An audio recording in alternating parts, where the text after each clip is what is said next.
barnaamijkan caawa halkan iskugu nimid oo ah inaynu soo gabagabaysano tababar in muddo ah bangiga ka socday gaar ahaan tiimka labada laamood laanta xarunta iyo laanta jirde qaybta customer service iyo qaybta cash teamka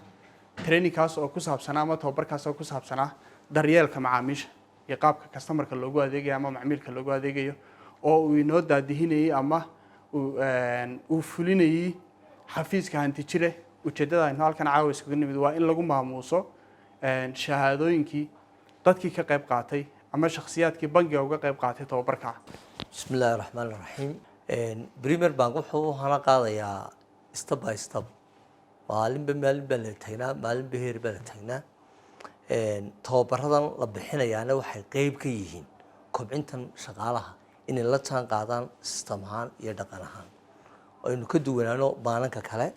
aynu wax ka duwan sameeyno Cabdallah waa nin senior hanti jiru sameeyay hanti jire tababaro badan buu bixiyaa qaybtan customer service ku aynu tababarka ka qaadanay waa qaybihii ugu muhiimsanaa bankan marka ugu horeyso qofka frontline-ka customer-ka soo gala waa wuxuu macaamil la sameynayaa qofka counter-ka fadhiya ama teller haato ama customer service haato waxaan u baahanahay inaynu dardar gelino tababar kale nisiino ku apply gareyno shaqadeennii wixii wiiga ka dambeeyay waxaad ka muuqanaysaa staffka inay how to communicate say la xiriirayaan customer-iska marka waxaan aad ugu mahadnaqaynaa Cabdilaahi iyo teamkiisa waxaan kaloo aan mahadnaqaynaa staffkeena oo waqti badan galiyay si ay u qaadan lahaayeen training-ka marka wax badan oo dhammaay anigu waxaan in leeyahay halka ka sii wada dadaalka maalin dunidu way isbedelaysaa technology way isbedelayaa marka Premier Bank ahaan waxa fiican inaan la qaadno technology-ga ay dunida iska bedelaya tababarka waxayna siiyay macallin Cabdalle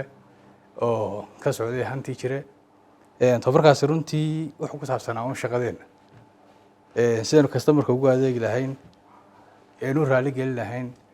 business-keenu uu sameyn lahaa maxay horumar iyo wanaag oo ku bogaadinaya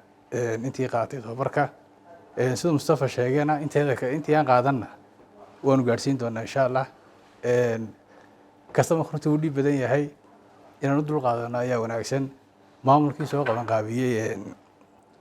tababarkan iyo kuwa ka horeeyay oo galnay iyo kuwa iman doonaba aad baan ugu mahadcelinayaa tababar ka qayb noqday shaqadeeda wax badan lagu soo kordhiyay ammaan badanna maamulka gudaha banka Premier Bank iyo maamulka hanti jiraba waan u soo jeedinaa training ku saabsanaa waxay ahayd customer service charger-ka bankiga horena waynu ugu dhaqmi jirnay wax badan oo update ku saabsan oo aynu helayntii training ku socdayna way jirtay marka waxaan leeyahay trainada caynkaas waa wax loo baahan yahay muhiim ah waynu sii joogteen doonaa horena koo horeyno galnay aadna waad mahadsantiin mar labaad dhamaantiin idin mahadcelinay innaga runtii tababarkan imika aynu qaadanay waa tababarada ugu muhiimsan weeye marka laga hadlayo businesska iyo horumarkiisa aad baan ugu mahadnaqayaa dhalinyartii ka qayb qaadatay ee daroonkooda cabiray iyo sida fiican ay uga faa'iideysteen arrinkaas wuxuu keensanayaa inaynu ku dhiiranno oo mar walba aynu qorshayno training after training waayo sida ay saaxiibadu kala sheegeen muhiimaddu waxa weeye inaynu businesskan qaybta muhiimka aynu ka nahay aynu hormarino wax kasta oo maaragtay aynu sameeyno waxaynu ku talagalaynaa inaynu ku bixinay qayb ka mid ah cimriguna waa shay aad u qaaliya waana waxa Ilaahay subhanahu wa ta'ala nabigeena kaleey salaam sheegay oo yiri qofna Ilaahay hortiisa kama dhaqaaqaya ilaa la weydiiyo afarta shay marka waxa kamid ah cimrigi iyo qofku waqtigiisa wuxuu ku soo lumiyay marka runtii inagu waqti kaliya maynaan lumin maalna waynu luminay resource-na waynu isticmaalay macna xoolihii meeshana waynu isticmaalay AC-ga ugu yaraayo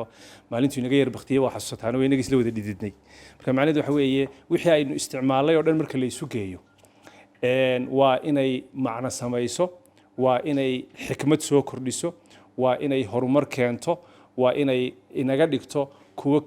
ka koran ama magaranaysa ka aqoon badan ama ka waaya aragnimo badan halkii maalintii aynu bilownay aynu joognay haddii kale waxaynu noqonaynaa dad uun waqtigoodii cidla ku lumiyay insha Allah ma dhacayso dadkii aan ogaa may ahayn dad waqti cidla ku luminaya